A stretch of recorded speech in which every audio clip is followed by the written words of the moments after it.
கிறிஸ்துவுக்கு அன்பானவர்களே, இயேசுவின் நாமத்தில் அன்பின் வாழ்த்துக்கள். அதுதாமே உங்களை ஆசீர்வதிப்பாராக. இன்று நம்முடைய தியானத்துக்கு ஆதாரமாக யோவானின் சுவிசேஷம் 19ஆம் அதிகாரத்தில் 17ஆம் வசனத்தில் அவர் தம்முடைய சிலுவையை சுமந்து கொண்டு எபிரேய பாஷையிலே கொல்கதா என்று சொல்லப்படும் கபாலாஸ்தலம் என்கிற இடத்திற்கு புறப்பட்டு போனார். அவர் தம்முடைய சிலுவை சுமந்து கொண்டு கொல்கதாவுக்கு அவர் சிலுவை சுமந்து கொண்டு போனார். யோவான் 19:6 யோவான் 19:18 சொல்லப்பட்டிருக்கிறது, சிலுவையில் அறையும்படிக்கு இயேசு கிறிஸ்து கொண்டு போகப்பட்டார், சிலுவையில் அறைந்தார்கள். என் அன்பு தேவனுடைய பிள்ளைகளே, சிலுவை இயேசு கிறிஸ்து மீது வைக்கப்பட்டது. சிலுவை இயேசு கிறிஸ்து சுமக்கும்படி அவர் கொண்டு போகப்பட்டார், சிலுவையை சுமந்தார். சிலுவை அவருக்கு சுமத்தப்பட்டது, சுமக்கப்பட்டது. சிலுவையை எடுத்துக்கொண்டு அவர் பிளாத்து அரண்மனையிலிருந்து கொல்கதா கபாலாஸ்தலம் வரைக்கும் சுமார் 8 கிலோமீட்டர் தூரம் அவர் சுமந்து நடந்தார். பிறகு சிலுவையில் அவர் அறையப்பட்டார். சிலுவையில் அறையப்பட்ட இயேசு கிறிஸ்து, சிலுவையில் தன்னையே தியாகம் பண்ணின இயேசு கிறிஸ்து, சிலுவையில ஜீவ பலியாக ஒப்பு கொடுத்த இயேசு கிறிஸ்து, சிலுவையில ரத்தம் சிந்தி தன் ஜீவனை கொடுத்த இயேசு கிறிஸ்து. என் அன்புக்குரியவர்களே, இயேசு கிறிஸ்துவின் சிலுவை பாடுகள் அது ஒரு வேதனைக்குரிய காரியங்கள். அவமானத்தை உண்டு பண்ணுகிற சிலுவை, பாவத்தை சுமக்கிற ஒரு சிலுவை. சிலுவை என்கிறது யூதர்களின்படி ஒருவன் பாவம் செய்யப்படும் பொழுது அந்த பாவத்தின் நிமித்தம் அவன் சிலுவையில் அறையப்பட வேண்டும். இயேசு கிறிஸ்து எந்த பாவமும் செய்யாமல் பரிசுத்த ரத்தத்தை சிந்தும்படிக்கு, பரிசுத்த சரீரத்தை பிட்டுக் கொடுக்கும்படிக்கு, முழு உலகத்தின் பாவத்தை சுமந்து தீர்க்கும்படிக்கு, நமக்கு சமாதானத்தை உண்டாக்கும்படிக்கு ஆக்கினை தீர்ப்பவர் மேல் வந்தது. பிதாவின் சித்தத்தை செய்யும்படிக்கு, தேவ திட்டத்தை நிறைவேற்றும்படிக்கு இயேசு கிறிஸ்து சிலுவையை சுமந்தார். அவருடைய சிலுவை அல்ல, அவருக்கு சுமத்தப்பட்ட சிலுவை, அவர் மேல் வைக்கப்பட்ட சிலுவை, அவர் சுமந்து நடக்கும்படிக்கு அவர் மேல் தோள் மேல் வைக்கப்பட்ட சிலுவை, அறையப்பட்ட சிலுவை, சிலுவையில் அறையப்பட்ட சிலுவை, அவமானத்தின் சிலுவை, நிந்தையின் சிலுவை, வெட்கத்தின் சிலுவை, பாவத்தின் கோர சிலுவை, இவைகள் மீதெல்லாம் இயேசு கிறிஸ்து வெற்றி சிறந்த ஒரு சிலுவை. ஹல்லேலூயா! வெற்றி சிறந்த சிலுவைங்க. என் அன்பு தேவனுடைய பிள்ளைகளே, சிலுவை மரணம் ஏன்? சிலுவை எதற்காக? சிலுவை எதற்காகங்க? ஏன் சிலுவை சுமக்கப்பட வேண்டும்? ஏன் சிலுவையில அறையப்பட வேண்டும்? ஏன் சிலுவையில இயேசு கிறிஸ்து மரிக்க வேண்டும்? என் அன்புக்குரியவர்களே, இதற்கெல்லாம் ஒரே காரணம், மனித குலத்தின் பாவம், மனித குலத்தின் சாபம், மனித குலத்தில் கீழ்ப்படியாமை, பிசாசின் வார்த்தையை கேட்டு செயல்பட்டதின் காரணம். அவைகள் எல்லாம் ஜெயிக்கும்படிக்கு, முடிவுக்கு கொண்டு வரும்படிக்கு வேதம் சொல்லப்படுகிறது. எபிரேயர் 12:2 படி, அவர் தமக்கு முன் வைத்திருந்த சந்தோஷத்தின் பொருட்டு அவமானத்தை எண்ணாமல் சிலுவை சகித்து தேவனுடைய சிங்காசனத்தின் வலது பரியாசத்திலே வீற்றிருக்கிறார். அல்லேலூயா! அவமானத்தை எண்ணாமல் சிலுவையை சகித்து நமக்கு முன்பாக வைத்திருந்த சந்தோஷத்தின் பொருட்டு. அல்லேலூயா! சிலுவையே இன்றைக்கு சிலுவை ஒரு பாரம், வருத்தம், பாவ பாரம், சாபத்தின் பாரம், முழு உலகத்தின் ஜனங்களுடைய பாரம், முழு உலகத்தினுடைய பாவத்தின் பாரம். அதன் முடிவு என்ன? அந்த சிலுவையின் முடிவு என்ன? ஏன் அந்த சிலுவையின் முடிவு என்ன? வேதம் சொல்லப்படுகிறது, அவருக்கு முன்பாக பெற்றதின் சந்தோஷம். இரண்டாவது, சிங்காசனத்தில் உயர்த்தப்பட்ட ஒரு நிலை. பிலிப்பியர் 2ஆம் அதிகாரம் சொல்லப்பட்டிருக்கிறது, தம்மை தாமே அவர் தாழ்த்தி வெறுமையாக்கி அடிமை ரூபம் எடுத்து மனித சாயலானார். வெறுமையாக்கினார், மனித ரூபம் எடுத்தார், மரணமறிந்து கீழ்ப்படிந்தவராகி தம்மை தாழ்த்தினார். ஆனால் எல்லாவற்றுக்கும் மேலாக அவர் உயர்த்தப்பட்டார். என் அன்பு தேவனுடைய பிள்ளைகளே, இயேசு கிறிஸ்துக்கு முன்வைக்கப்பட்ட தரிசனம், இயேசு கிறிஸ்துக்கு முன்வைக்கப்பட்ட சந்தோஷம். என்ன சந்தோஷம்? முழு உலகமும் பாவத்தில் விழுந்து கிடக்கிறது, முழு உலகமும் சாபத்தில் விழுந்து கிடக்கிறது, முழு உலகமும் மரணத்தை தெரிந்து கொண்டிருக்கிறது, முழு உலகம் கீழ்ப்படியாமலே போய் கொண்டிருக்கிறது, முழு உலகமும் ஒரு அழிவை நோக்கி ஓடிக்கொண்டிருக்கிறது. அந்த உலகத்தை மீட்கிற சந்தோஷம். ஹல்லேலூயா. ஏனென்றால் அவர் ராஜாதி ராஜாவாக அவருடைய ஆளுகைக்குள்ள நாம் கொண்டு வரப்படுகிறதற்காக இந்த சிலுவையை சகித்தார், இந்த அவமானத்தை சகித்தார், இந்த பாடுகளை அவர் ஏற்றுக்கொள்கிறார், இந்த நிந்தையை, இந்த தீங்கெல்லாம் அவர் ஏற்றுக்கொள்கிறார், சோதனைகளை அவர் ஏற்றுக்கொண்டார், மரணத்தை ஏற்றுக்கொண்டாருங்க. காரணம், சந்தோஷத்தின் பொருட்டு, அவருக்கு வைக்கப்பட்ட சிங்காசனத்தின் உயரின் பொருட்டு. அல்லேலூயா. என் அன்பு தேவனுடைய பிள்ளைகளே, நான் சொல்லுகிறேன் இயேசுவின் நாமத்தினாலே, சிலுவையை சகித்துக்கொள், சிலுவையை சகித்துக்கொள். சிலுவை சகித்துக் கொண்டால் நிச்சயம் சிங்காசனம் உண்டு. சிலுவை சகித்துக் கொண்டால் நிச்சயம் வாழ்க்கையில் வெற்றி உண்டு. சிலுவை சகித்துக் கொண்டால் நிச்சயம் நன்மை உண்டாகும். சிலுவை சகித்துக் கொண்டால் உங்கள் துக்கம் சந்தோஷமாய் மாறும். சிலுவை சகித்துக் கொண்டால் உங்கள் உபத்திரவத்திலே நீங்கள் உயர்த்தப்படுவீர்கள். உபத்திரவத்திலே உயர்த்தப்படுவீர்கள்.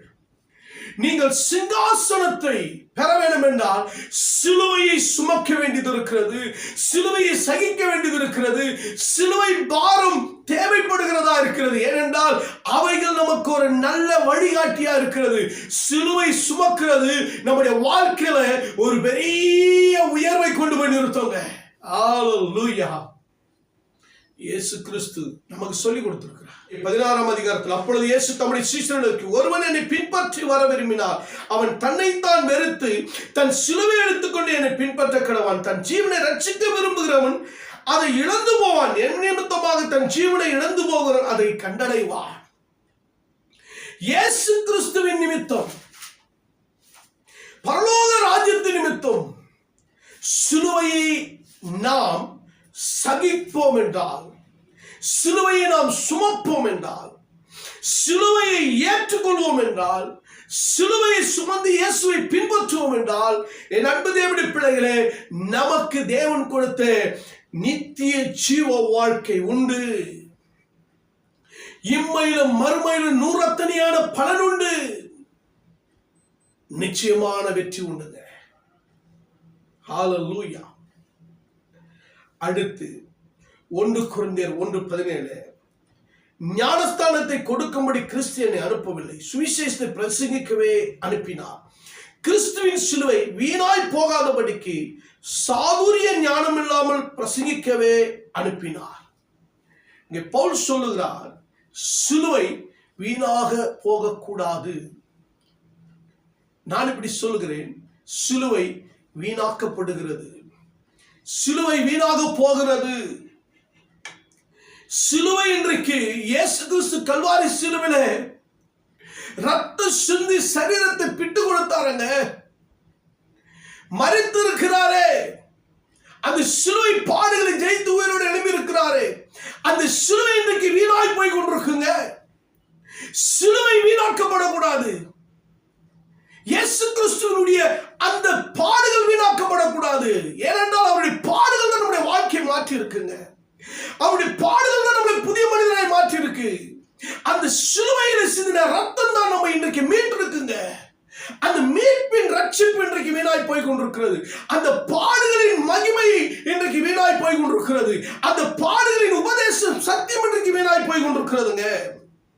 மார்க்கு 7:7, மத்தேயு 15:9 நாம் வாசிக்கும் பொழுது, மனுஷருடைய கற்பனைகளை உபதேசங்களாய் போதித்து வீணாயனுக்கு ஆராதனை செய்கிறார்கள் என்று எழுதியிருக்கிற பிரகாரமாக மாயக்காரராகிய உங்களை குறித்து ஏசாயா நன்றாய் தீர்க்கதரிசனம் சொல்லி இருக்கிறான். இன்றைக்கு உபதேசங்கள்ல, கற்பனைகளிலே வீணான போதனைகள், வீணான ஆராதனைங்க, தனக்கேற்ற போல பிரசங்கங்கள், தனக்கேற்ற போல தன் குடும்பத்துக்கு ஏற்ற போல போதனைகள், தனக்கேற்ற போல ஆராதனைகள். இன்னைக்கு உலகம் முழுவதும், அதுவும் இந்தியாவில், தமிழ்நாட்டில் ஆராதனைகள் வித்தியாசங்க. வீணான ஆராதனை, வீணான போதனைகள், வீணான கற்பனைகள், வீணான சத்தியங்கள், வீணான சுவிசேஷங்கள். இன்னைக்கு ஆராதனை சும்மா வீணா நடக்குதுங்க, கடமைக்காக நடத்தப்படுகிறது. முழு உள்ளத்தோடு, முழு இதயத்தோடு, எங்கும் பிதாவை உண்மையோடு தொழுது கொள்கிற காலம் வந்த காலத்தை அப்படியே நீங்க புரட்டி போடுகிறார்கள். கடைசி நாட்கள்ல சத்தியத்தை விட்டு விலகி கொண்டிருக்கிறார்கள், தேவ அன்பை விட்டு விலகி கொண்டிருக்கிறார்கள், தேவனுடைய கிருபை விட்டு விலகி கொண்டிருக்கிறார்கள். தேவன் கொடுத்த அவர் ரத்தம் சிந்தின அந்த பாடுகளை மறந்து இவர்களுடைய நல்ல ஒரு ஆசீர்வாதமான வாழ்க்கைக்குள்ள, சுயநலமான வாழ்க்கைக்குள்ள, சிற்றின்பங்களுக்குள்ள ஓடிக்கொண்டிருக்கிறார்கள். ஆண்டவர் சொல்றார் பாருங்க, மத்தேயு 15ஆம் அதிகாரத்தில் 7ஆம் வசனம், மாயக்காரரே, உங்களை குறித்து இந்த ஜனங்கள் தங்கள் வாயினால் என்னிடத்தில் சேர்ந்து தங்கள் உதடுகளினால் என்னை கனம் பண்ணுகிறார்கள், அவர்கள் இருதயமோ எனக்கு தூரமாய் விலகி இருக்கிறது. மனுஷருடைய கற்பனைகளை உபதேசங்களாய் போதித்து, மனுஷருடைய கற்பனை இருக்கு பார்த்தீங்களா, கற்பனை கதையிலே வளர்த்துக்கிட்டு இருக்காங்க. இதெல்லாம் உபதேசித்துக்கிட்டு இருக்கிறாங்க. எச்சரிப்பின் சத்தம் இல்லை, சத்தியத்தை சொல்லுகிறவர்கள் இல்லை, பரிசுத்தத்தை குறித்து பேசுறவங்க இல்லை, கண்டித்து உணர்த்துகிறவர்கள் இன்றைக்கு இல்லை. எங்கெல்லாம் கண்டிக்கப்படுகிறதோ அங்கெல்லாம் ஜனங்க என்ன செய்யறாங்க, விலகி போயிடுறாங்க சபையை விட்டு. வீணாயனுக்கு ஆராதனை செய்கிறார்கள், வீணான ஆராதனை நடக்கிறது. பின்பு அவர் ஜனங்களை வரவழைத்து அவர்களை நோக்கி, நீங்கள் கேட்டு உணருங்கள். தேவனுடைய சத்தியத்தை உணர்ந்தாங்க. தேவையில்லாத உபதேசங்களை ஜனங்களுக்கு சொல்லி தேவ சமூகத்தில் நிற்கிற நாம் கர்த்தருடைய கற்பனை கை கொள்ளுங்க. ஆமாங்க அன்பு தேவனுடைய பிள்ளைகளே, யாக்கோபு 1:26 சொல்ல, உங்களில் ஒருவன் தன் நாவை அடக்காமல் தன் இதயத்தை வஞ்சித்து தன்னை தேவபக்தி உள்ளவன் என்று எண்ணினால் அவனுடைய தேவபக்தி வீணா இருக்கிறது. நாவை அடக்கிறது இல்லைங்க.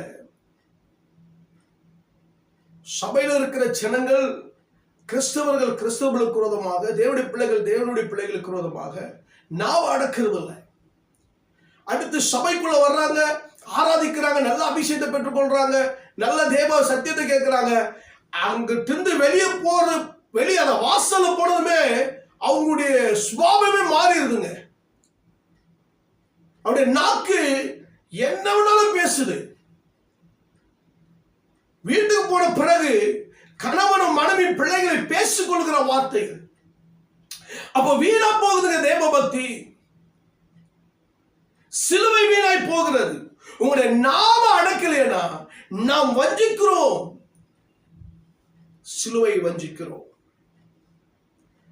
ரோமர்ல 4:13-14 சொல்லப்பட்டிருக்கிறது, அன்றியும் உலகத்தை சுதந்திரிப்பான் என்கிற வாக்குத்தத்தம் ஆபிரகாமுக்காவது அவன் சந்ததிக்காவது நியாயப்பிரமாணத்தில் கிடையாமல் விசுவாசத்தினாலே வருகிற நீதினாலே கிடைத்தது.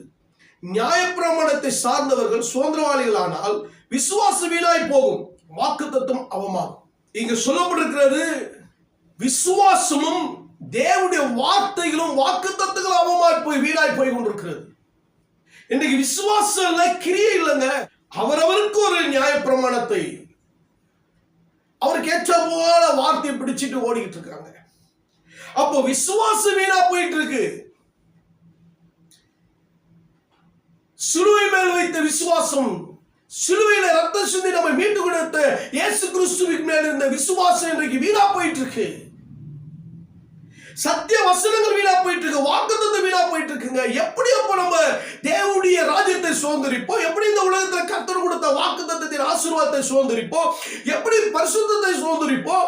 எப்படி தேவனுடைய ராஜ்யத்தை நியாய தீர்ப்பு நாளிலே தேவனுக்குள்ளாக அவர் கொடுக்க போகிற கிரீடத்தை, ஜீவ கிரீடத்தை எப்படி சுதந்திரித்துக் கொள்வோம்? இஸ்ரவேல் ஜனங்கள் வீணானவைகளை பின்பற்றினார்கள், விக்கிரகங்களை பின்பற்றினார்கள், தேவனுக்கு பிரியமில்லாத அருவருப்புகளை பின்பற்றினாங்க. அதனால இழப்புகள் அவர்களுக்கு வந்தது. வீணானவைகளை நீ பின்பற்றாதீங்க. வீணானவைகளை பின்பற்றாதீங்க. உங்களுக்கு பிரோச்சனமானதை நான் உனக்கு போதித்து நீ நடக்க வேண்டிய வழி உனக்கு காட்டுவேன். பிரோச்சனமா இருக்கிறதை உனக்கு கர்த்தர் போதிக்கணுங்க. நீங்க ஆராதிக்கிற ஆராதனை உண்மையா இருக்கணும்.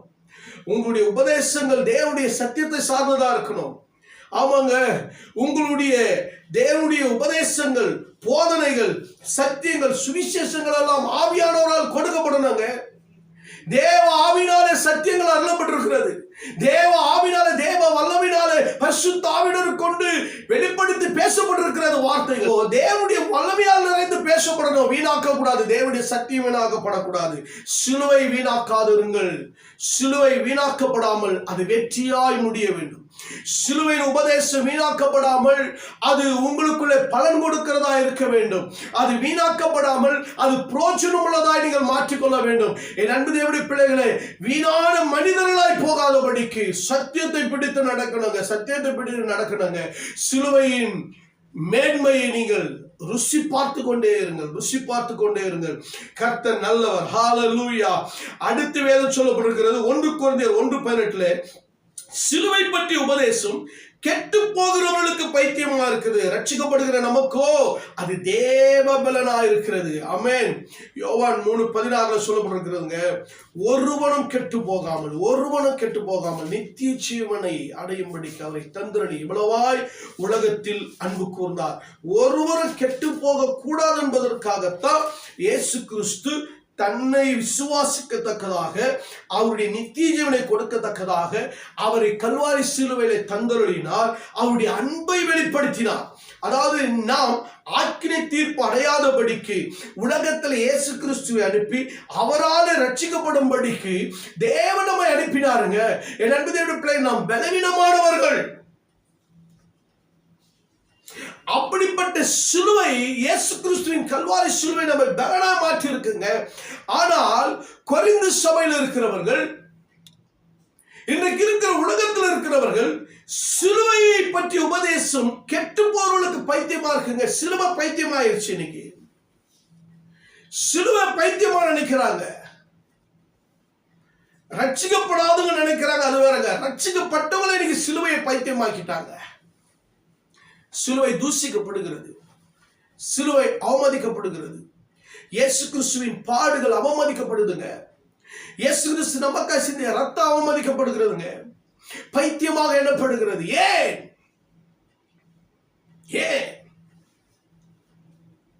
பாருங்க, 1 கொரிந்தியர் 1:23 போல் சொல்றார், நாங்களோ சிலுவையில் அறையப்பட்ட கிறிஸ்துவை பிரசங்கிக்கிறோம். அவர் யூதருக்கு இடராக கிரேக்கருக்கு பைத்தியமா இருக்கிறாரு. நியாயப்பிரமாணத்தை நம்புறாங்க, மோசேயை எழுதின நம்புறாங்க, ஆபிரகாமை பிதாக்கள் எல்லாம் நம்புறார்கள், பிதாக்களுக்கு தேவன் கொடுத்த வாக்குத்தத்தை நம்புறாங்க. ஆனா மேசியாவாகி கிறிஸ்துவை பைத்தியமாக என்றாங்க. ஏசாயா 53 நிறைவேற்றப்பட்டிருக்கிறதுங்க. அதை அவர்கள் நம்பல. அதை பைத்தியமாக சிந்திக்கிறாங்க. அது பைத்தியம் என்று சொல்லுகிறார்கள். ரோமர் 1:14, கிறிஸ்துவின் சுவிசேஷத்தை குறித்து நான் வெட்கப்படேன். முன்பு யூதரிலும் பின்பு கிரேக்கரிலும் விசுவாசிக்கிறவனை விட அவனுக்கு ரட்சிப்பு உண்டாவதற்கு அது தேவ பலனா இருக்கிறது. அல்லேலூயா. சிலுவை குறித்த உபதேசம் கெட்டு போகிறவர்களுக்கு தாங்க பைத்தியம். ரட்சிக்கப்படுகிறவர்களுக்கு அது தேவ பலனுங்க. தேவ பலனுங்க. ஆமாங்க. பவுல் வைராக்கியத்தோடு பிரசங்கிக்க ஆரம்பிச்சிட்டார். கர்த்தருடைய பலத்துல நிக்கிறாருங்க. என்னை பலப்படுத்துற கிறிஸ்துவினால எல்லாவற்றையும் செய்ய எனக்கு பலன் உண்டு சொல்றாரு. பிலிப்பியர் 4:13 சொல்றாரு, என்னை பலப்படுத்துற கிறிஸ்துவினாலே. பாருங்க, கர்த்தர் அவரை பலப்படுத்துறாருங்க. கர்த்தருடைய பலன் அவர் மேல இறங்கி வருது. சொல்றேன் பாருங்க, 2 கொரிந்தியர் 13:4, ஏனெனில் அவர் பலவீனத்தினால் சிலுவையில் அறையப்பட்டிருந்தும் தேவனுடைய வல்லமையினால் பிழைத்திருக்கிறார். அப்படியே நாங்களும் அவருக்குள் பலவீனராய் இருந்தும் உங்களிடமாய் விளங்கிய தேவனுடைய வல்லமையினாலே அவரோடு கூட பிழைத்திருப்போம். அவருடைய வல்லமையினாலே, இயேசு கிறிஸ்துவின் சிலுவையிட உயிர்த்தெழுந்த வல்லமையினாலே நாம் பலன் பெற்றிருக்கிறோம், பிழைக்கப்பட்டிருக்கிறோம். கூட இருக்கு. அப்போஸ்தலர் 4:10 நீங்க வாசித்து பார்க்கும் பொழுது அங்க சொல்லப்பட்டிருக்கிறது, பிறந்தது முதலே ஒருத்தர் சப்பானியா இருக்கிறார். 3ஆம் அதிகாரத்துல பேதுரு யோவானும் சபைக்கு போயிட்டு அவரை எழுப்பி நடக்க வச்சிடுறாங்க. அப்போ எல்லாரும் கேள்வி கேட்கிறாங்க, எப்படி நீங்கள் இதை செய்தீர்கள் அப்படின்னு கேட்கும் போது 4:10 சொல்றாரு, உங்களால் சிலுவையில் அறையப்பட்டவரும் தேவனால் மரித்தோழ்ந்து எழுப்பப்பட்டவருமா இருக்கிற நசரேயனாகிய இயேசு கிறிஸ்துவின் நாமத்தினாலே இவன் உங்களுக்கு முன்பாக சொஸ்தமாய் நிற்கிறான் என்று உங்களுக்கு சொல்லுகிறேன். இஸ்ரவேல் ஜனங்கள் எல்லாரும் தெரிந்திருக்கணுங்க. வீடு கட்டுகிறவர் உங்களால் அற்பமா எண்ணப்பட்ட அவரே தலைக்கு முளைக்கல்லாயிட்டார். அவரால் என்று வேறொருவரால் ரட்சிப்பில்லை என்று நாம் ரட்சிக்கப்படும்படிக்கு வானத்தின் கீழே மனுஷருக்குள்ளேயும் அவருடைய நாமமே அல்லாமல் வேறொரு நாமம் கட்டளையிடப்படவில்லை என்றார். பேதுரு யோவான பேசுகிறதை அவர்கள் கண்டு அவர்கள் படிப்பறியாதவர்கள் என்றும் பேதமை உள்ளவர்கள் என்றும் அறிந்தபடினால் ஆச்சரியப்பட்டு அவர்கள் இயேசுவோடு கூட இருந்தவர்கள் என்று அறிந்து கொண்டார்கள். கைதட்டி ஆமென் சொல்லிருங்க பார்க்கலாம். எத்தனை ஒரு அற்புதமான காரியம் பாருங்க. அவர்கள் படிப்புல பலவீனமானவர்கள், ஆனால் கிறிஸ்துவின் சிலுவையின் வல்லமை, இயேசு கிறிஸ்துவின் நாமம், இயேசு கிறிஸ்துக்குள்ள இருந்த உயிர்த்தெழுதலின் வல்லமை, அவர் கல்வாரி சிலுவையிலே நமக்காகப்பட்ட பாடுகள் பேதுருவையும் யோவானையும் சீஷரை பலப்படுத்திடுங்க. பெந்தேகோஸ்தே நாளில இறங்கின வல்லமை பாருங்க. பிறந்தது முதல் சப்பானியா இருக்கிறவனை எழுப்பி நடக்க பண்ணிட்டு, எப்படி தெரியுமா? சிலுவையில் அறையப்பட்ட இயேசு கிறிஸ்துவின் நாமத்தினாலே, அவருடைய வல்லமுள்ள நாமத்தினாலே, அவர் பேர்ல இருக்கிற நாமத்தினால் வல்லமைனாலங்க அவருடைய பலன் இவர்களுக்குள்ள வந்துருச்சு. இயேசு கிறிஸ்துக்குள்ள இருந்த பலன் பேதுருக்குள்ளும் சீஷர்களுக்குள்ளும் யோவானுக்குள்ளும் அப்போஸ்தலனாகிய பவுலுக்குள்ள வந்துருச்சுங்க. இன்றைக்கு பலவீனமாய் இருக்கிற உங்களை பலனாய் மாற்ற இயேசு கிறிஸ்துவால் முடியுங்க. ஏனென்றால் ரட்சிப்பின் பலன், பரிசுத்தாவின் பலன், கிறிஸ்துவின் பலன், தேவ பலன் உங்களுக்குள்ள வர்றங்க. கர்த்தர் உங்கள் பலவீனங்களை மாற்றுவாரு. ரட்சிப்பின் பலன் இறங்குங்க. இன்றைக்கு நீங்கள் இதுவரைக்கும் இல்லாத ஒரு புதிய பலனை நீங்கள் பெற்றுக்கொள்வீர்கள். கர்த்தருக்கு காத்திருக்கிறவர்கள் புது பலன் அடைந்து கழுகுகளை போல செட்டைகள் அடித்து எழும்புவார்கள். இன்றைக்கு ஒரு புதிய பலன் வரங்க. உங்கள் வியாதி மேற்கொள்ளப்படும், பிசாசு மேற்கொள்ளப்படும், பலவீனங்கள் மேற்கொள்ளப்படும், அந்தகாரங்கள் மேற்கொள்ளப்படும், உங்களுக்கு விரோதமாய் எழுப்பப்படுகிற மந்திர சூனியங்கள் மேற்கொள்ளப்படும், உங்களுக்கு விரோதமாய் செய்யப்படுகிற சூழ்ச்சிகள் எல்லாம் மேற்கொள்ளப்படும். இயேசு கிறிஸ்துவின் கல்வாரி சிலுவையின் பலன் உங்களுக்கு இருந்து உங்களை ஜெயமாக நடத்துங்க. ஜெயமாக நடத்துங்க. நிச்சயமாய் ஜெயமாக நடத்தும். ஆமாங்க. 2 கொரிந்தியர் 3:14 சொல்லி, ஏனெனில் அவர் பலவீனத்தினாலே சிலுவையிலே அறையப்பட்டிருந்தும் தேவனுடைய வல்லமையால் பிழைத்திருக்கிறார். அப்படியே நாங்களும் அவருக்குள் பலவீனராயிருந்து உங்களிடமாய் விளங்கி தேவனுடைய வல்லமையின்படி அவரோடு கூட பிழைத்திருப்போம். இயேசு கிறிஸ்துக்குள்ள பிழைச்சிருக்கணுங்க. கலாத்தியர்ல இன்னும் அழகா சொல்ல பாருங்க.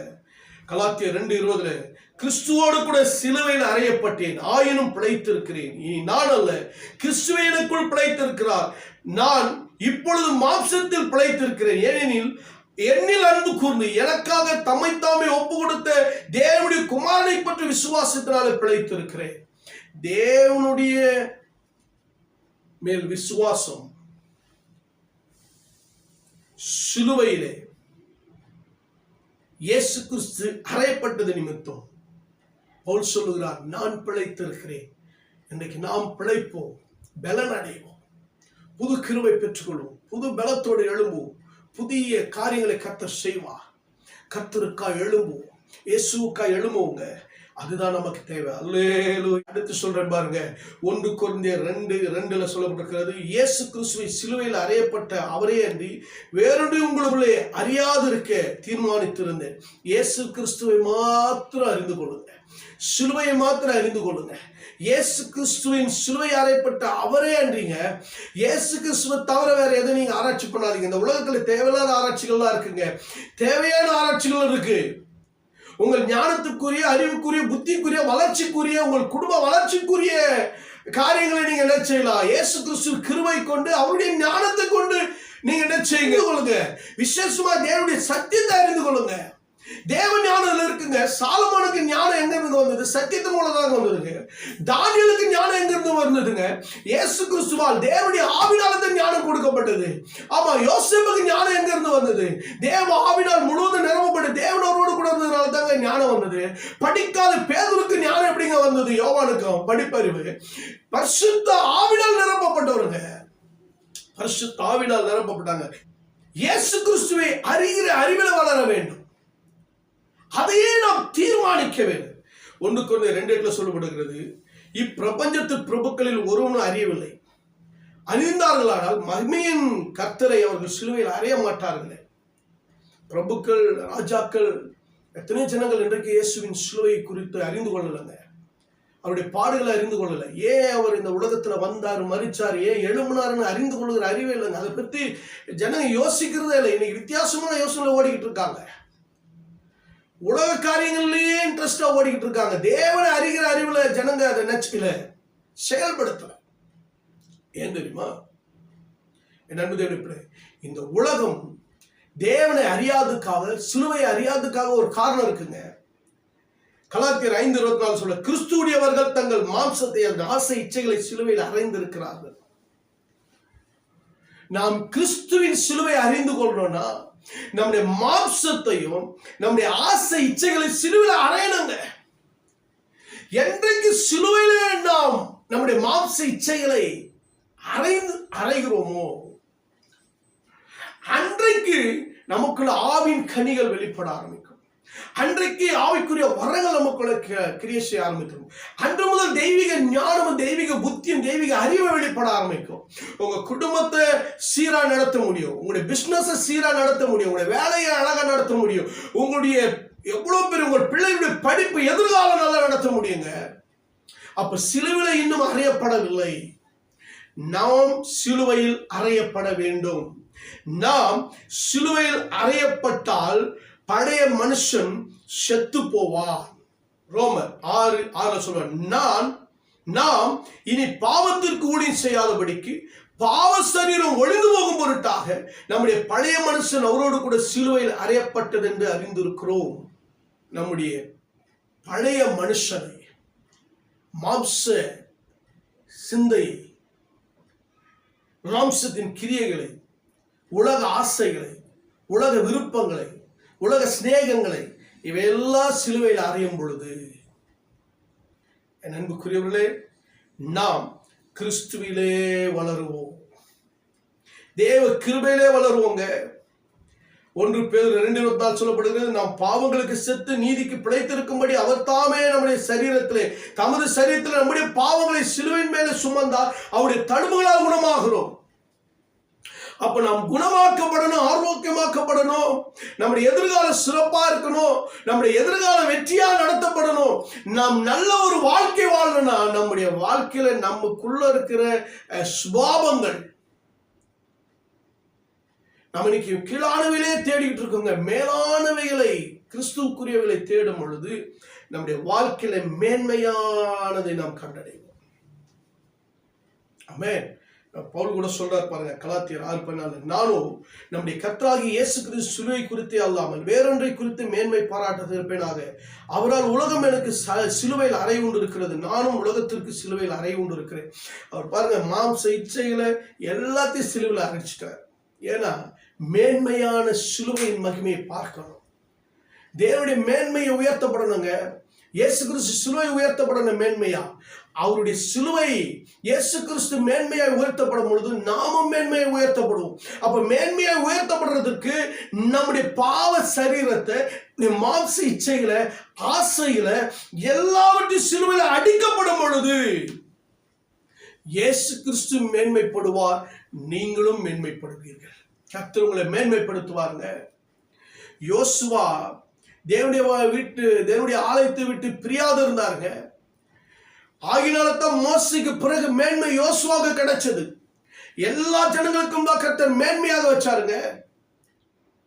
உபாகமம் 28:1 என்ன சொல்லப்பட்டிருக்கிறது? கர்த்தருடைய வேத வசனங்களை, அவருடைய சத்தியங்களை உண்மையாய் கை கொள்ளும் பொழுது, நம்ம உண்மையா கை கொண்டோம்னா பூமியில் உள்ள சகல சாதிகளும் மேன்மையா வைப்பன்னு சொல்லி இருக்காருங்க. அப்ப அந்த மேன்மை எங்க கிடைக்கிறது? தேவனுடைய சத்தியத்துல தேவனை மேன்மைப்படுத்தும் பொழுது, உண்மையாய் அவரை பின்பற்றும் பொழுது பூமியில் உள்ள சகல ஜாதிகளும் உன்னை மேன்மையாக வைப்பாங்க. சிலுவை நம்மை ஆசீர்வதித்திருக்கிறது.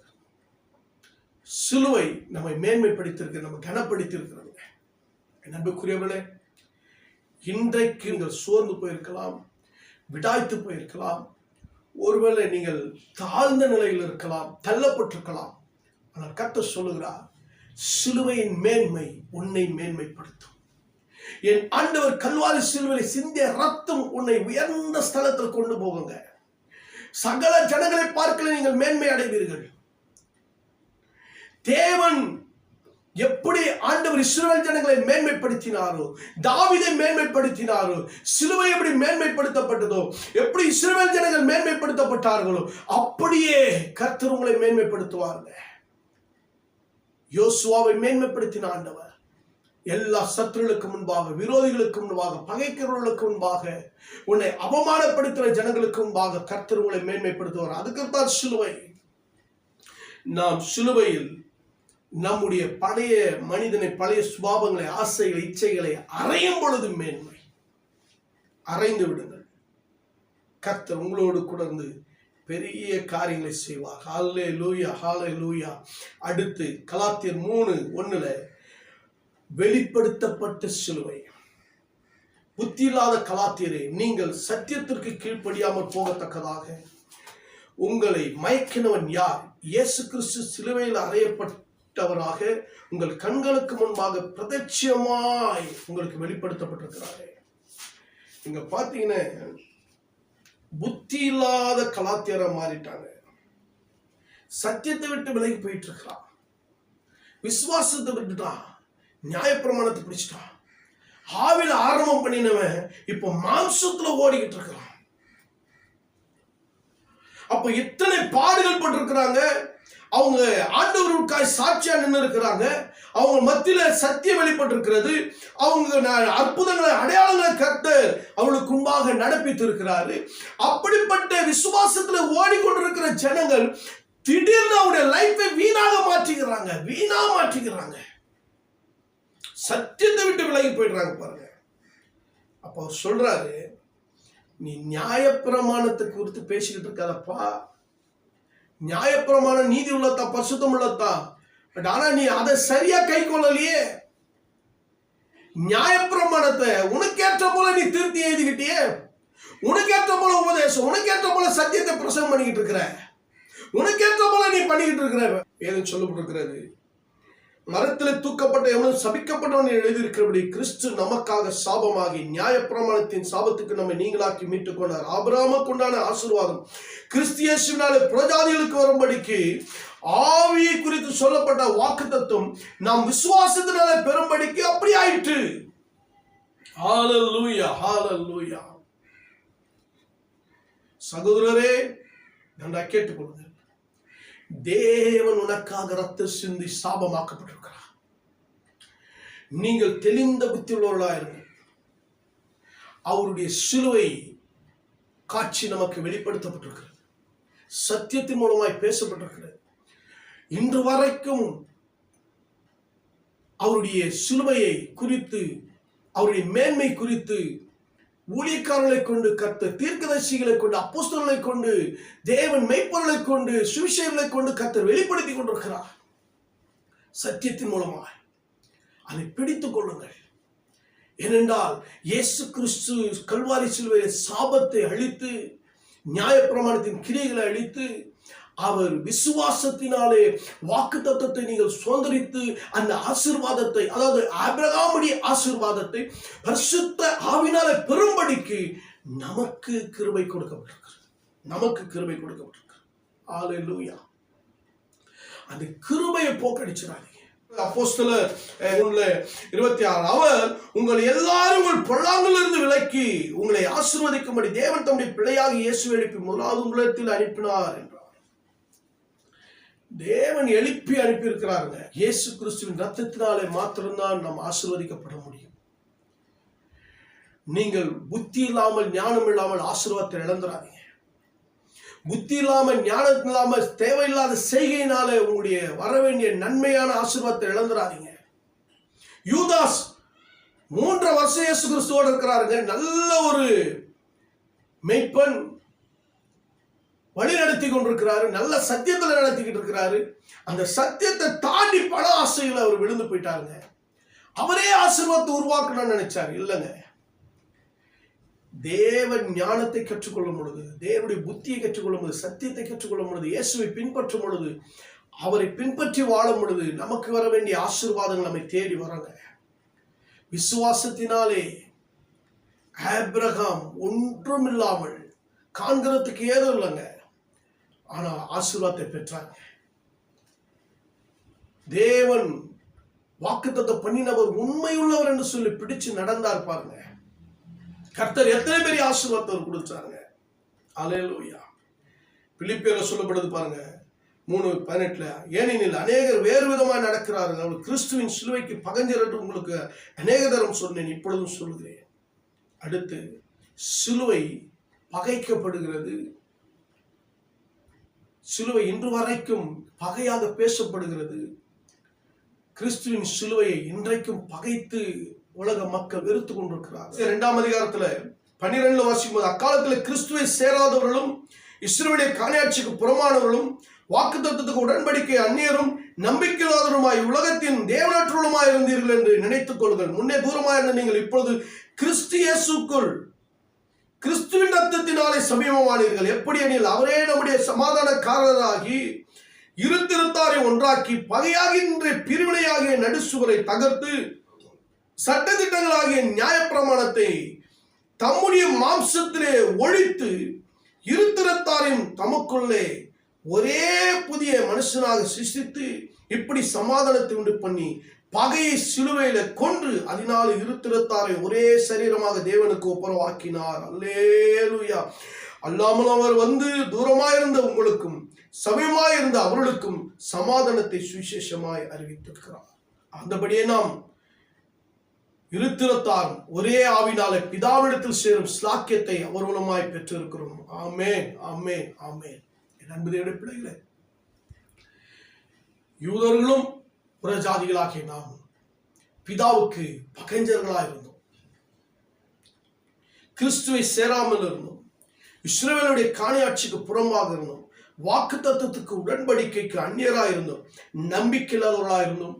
வேற தேவர்களை நாம் சேவித்துக் கொண்டிருந்தோம். ஆனால் இப்பொழுது இயேசு கிறிஸ்துவின் கல்வாரி சிலுவை ரத்தத்தினாலே, சிலுவை பாடுகளினாலே, அவர் சிந்திய ரத்தத்தினாலே அவரே சமாதானக்காரனாகி பிரிவினையாகி இருந்த சுவரை தகர்த்து பிதாவுக்கு நமக்கும் ஐக்கியத்தை ஒப்புரவாக்கி இருக்கிறார். ஒரே ஆவினாலே, ஒரே மாம்சத்தினாலே, இயேசு கிறிஸ்து சிலுவையில் சிந்திய ரத்தத்தினாலே நாம் பரிசுத்தமாக்கப்பட்டு நீதிமான்களாக்கப்பட்டு ஒரே நகரத்தாரும், பிரியமானவருடைய பிள்ளைகளே, அல்லேலூயா, பரிசுத்தவான்களோடு கூட ஒரே நகரத்தாரும் தேவனுடைய வீட்டாரமாய் நாம் மாற்றப்பட்டிருக்கிறோம். அதனாலே சிலுவையை பகைக்காதிருங்கள். சிலுவை பகையை ஜெயித்திருக்கிறது, ஜெயித்திருக்கிறது, ஜெயித்திருக்கிறது. அல்லேலூயா. பாருங்களேன், கொலோசியர் 2:20, அவர் சிலுவையில் சிந்திய ரத்தத்தினாலே சமாதானத்தை உண்டாக்கி பூலோகத்தில் உள்ளவைகள் பரலோகத்தில் யாவையோர் மூலமாய் நமக்கு ஒப்புரவாக்கிக் கொள்ள அவருக்கு பிரியமா இருந்துருச்சுங்க. ஒப்புரவாக்கிட்டாரு, பிரியமானதை செஞ்சுட்டாரு இயேசு கிறிஸ்து. இன்னைக்கு இயேசு கிறிஸ்துக்கு பிரியமானதை நீங்க செய்றீங்களா? இயேசு கிறிஸ்து போல ஒப்பு கொடுக்குறீங்களா? எங்க பகையை ஜெயிச்சிருக்கிறாருங்க. பிதாவுக்கு நமக்கு பகைங்க. பிசாசினால் பகை உண்டாயிருச்சு. உலக வழிபாட்டினால் நம்ம பகையாளியா இருந்தோம், இருள இருந்தோம், அந்தகாரத்துல இருந்தோம். இப்ப ஆச்சரியமான ஒளிநத்திற்கு பரிசுத்த ஜாதியாக, தேவனுடைய பிள்ளையாக, வெளிச்சத்தின் பிள்ளைகளாக, நித்திய ஜீவித்துக்குரிய பிள்ளைகளாக கர்த்தர் நம்மை மாற்றி இருக்கிறாருங்க. எங்க நம்முடைய வாழ்க்கையில சமாதானத்தை கொடுத்த இயேசு கிறிஸ்து, சமாதானத்தை உண்டு பண்ண இயேசு கிறிஸ்துக்கு பகையாக, அவருக்கு விரோதமாக, அவருக்கு பிரியமில்லாத அருவருப்பான காரியங்களை நம்ம செய்யக்கூடாதுங்க. நம்ம செய்யறதுனால தான் நம்முடைய வாழ்க்கையில பிரச்சனை வருது. அடுத்து சொல்றேன், என் அன்புக்குரியவர்களே, கொலோசியர் 2:14, நமக்கு எதிரடையாக, நமக்கு கட்டளைகளாக, நமக்கு விரோதமாய் இருந்த கையெழுத்தை குலைத்து அதை நடுவில் இராதபடிக்கு எடுத்து சிலுவையின் மேல் ஆணி அடித்து துரைத்தனங்கள் அதிகாரங்களை உரிந்து கொண்டு வெளியரங்கமான கோலமாகி அவைகள் மேல் சிலுவையிலே வெற்றி சிறந்த இயேசு கிறிஸ்து. அல்லேலூயா. வெற்றி சிறந்த சிலுவை, எல்லாவற்றின் மீது வெற்றி சிறந்தாருங்க. என் அன்பு தேவனுடைய பிள்ளைகளே, உங்கள் பாவங்களினாலே, கொலோசியர் 2ஆம் அதிகாரம் 13ஆம் வசனத்திலிருந்து நீங்க வாசித்து பார்க்கும்போது, உங்கள் பாவங்களினால உங்கள் மாம்ச விருத்த சேதனை இல்லாமையினாலும் மரித்தவர்களா இருந்து உங்களை அவரோடு கூட உயிர்ப்பித்து அக்கிரமங்கள் எல்லாம் உங்களுக்கு மன்னித்து, இயேசு கிறிஸ்து பாருங்க நமக்கு எவ்வளவு பெரிய காரியம் செஞ்சிருக்கிறாங்க, எவ்வளவு பெரிய நன்மை செஞ்சிருக்கிறாங்க. அவர் அன்பு பாருங்க எப்படி வெளிப்பட்டு இருக்கிறது. நம்ம பாவங்களினாலும் நம்முடைய மாம்ச விருத்த சேதனை இல்லாமையினாலும் மரித்தவர்களா இருந்தாங்க. உலகத்தின் வழிபாடுகளுக்கு மரித்து போயிருந்தோம். பிசாசுக்குள்ள இருள வாழ்ந்து கொண்டிருந்தோம்.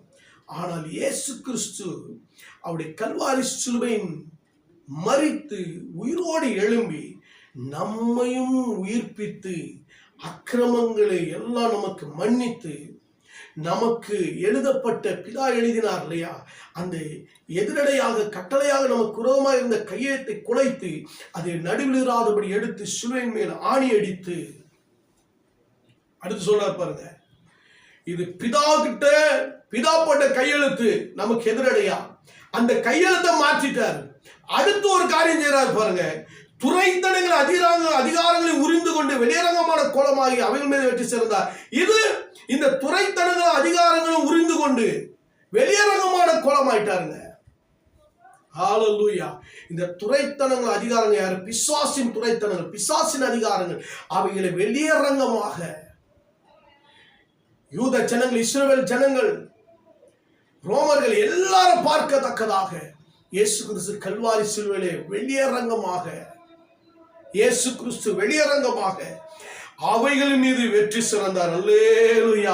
வெற்றி சிறந்தார் இயேசு கிறிஸ்து, வெற்றி சிறந்தாருங்க. இன்றைக்கு உங்களுடைய வாழ்க்கையில வெற்றி உண்டாக போகிறதுங்க. பவுல் சொல்றாரு 2 கொரிந்தியர் 2:14 அவர் சொல்றாரு பாருங்க, கிறிஸ்துக்கள் எப்பொழுதும் எங்களை வெற்றி சிறக்க பண்ணி எல்லா இடங்களும் எங்களை கொண்டு அவரை அறிகிற அறிவின் வாசனை வெளிப்படுத்துகிற தேவனுக்கு ஸ்தோத்திரம். அவர் சொல்றாரு எப்பொழுதும் எங்களை வெற்றி சிறக்க பண்ணுகிறாருங்க. அவருடைய வெற்றியில தாங்க நாங்க வாழ்றோம் அப்படின்னு சொல்றாரு. எப்படி அவருடைய வெற்றி அவரு சொல்றாரு பாருங்க. ரோமர் 8ஆம் அதிகாரத்திலே பாருங்க, உமது நிமித்தம் எல்லாரும் கொல்லப்படுகிறோம், அடிக்கப்படுகிற ஆடுகளைப் போல எண்ணப்படுகிறோம் என்று எழுதியிருக்கிறபடி நேரிட்டாலும் கிறிஸ்துவின் அன்பை விட்டு நம்மை பிரிப்பவன் யார்? உபத்திரமோ, வியாகுலமோ, துன்பமோ, பசியோ, நிர்வாணமோ, நாசமோ, பட்டமோ, இவை எல்லாவற்றிலும் நம்மில் அன்பு கூறுவர்களாலே முற்றும் ஜெயங்கொள்வர்களாக இருக்கிறோம். அல்லேலூயா. என் அன்பு தேவனுடைய பிள்ளைகளே, பாடுகளின் மீது ஜெயம், வெற்றியின் வாசனை, வெற்றியின் வாசனை, பாடுகளின் மீது ஜெயம். இன்னும் 1 கொரிந்தியர் 15 சொல்லப்படுகிற மரணமே உன் கூர் எங்கே, பாதலமே உன் ஜெயம் எங்கே? மரணத்தின் கூர் பாவம், பாவத்தின் பலன் நியாயப்பிரமாணம். நம்முடைய கர்த்தராகிய இயேசு கிறிஸ்துவினாலே நமக்கு ஜெயம் கொடுக்கிற தேவனுக்கு ஸ்தோத்திரம். அல்லேலூயா. ஆமாங்க, கர்த்தர் நமக்கு ஜெயம் கொடுக்கவே பாவத்தின் மீது, சாபத்தின் மீது, மரணத்தின் மீது, இருளின் மீது, அந்தகாரங்களின் மீது மரித்திருந்த நமக்கு ஜெயத்தை கொடுத்து கல்வாரி சிலுவை நமக்கு நித்திய ஜீவனை கொடுத்திருக்கிறது. நித்திய ஜீவ வாழ்க்கைக்காக நாம் அழைக்கப்பட்டிருக்கிறோம். அதற்காக தான் இயேசு கிறிஸ்து தன்னையே ஜீவ பலியை ஒப்பு கொடுத்தார். நண்பர்களுடைய பிள்ளைகளை, இயேசு கிறிஸ்துவின் தியாக அன்பு, இயேசு கிறிஸ்துவின் விலையேற பெற்ற அன்பு அவரையே தந்திருக்கிறது நித்திய ஜீவனை கொடுக்கும்படி. உங்கள் வாழ்க்கை வெற்றியா மாறப்போதுங்க.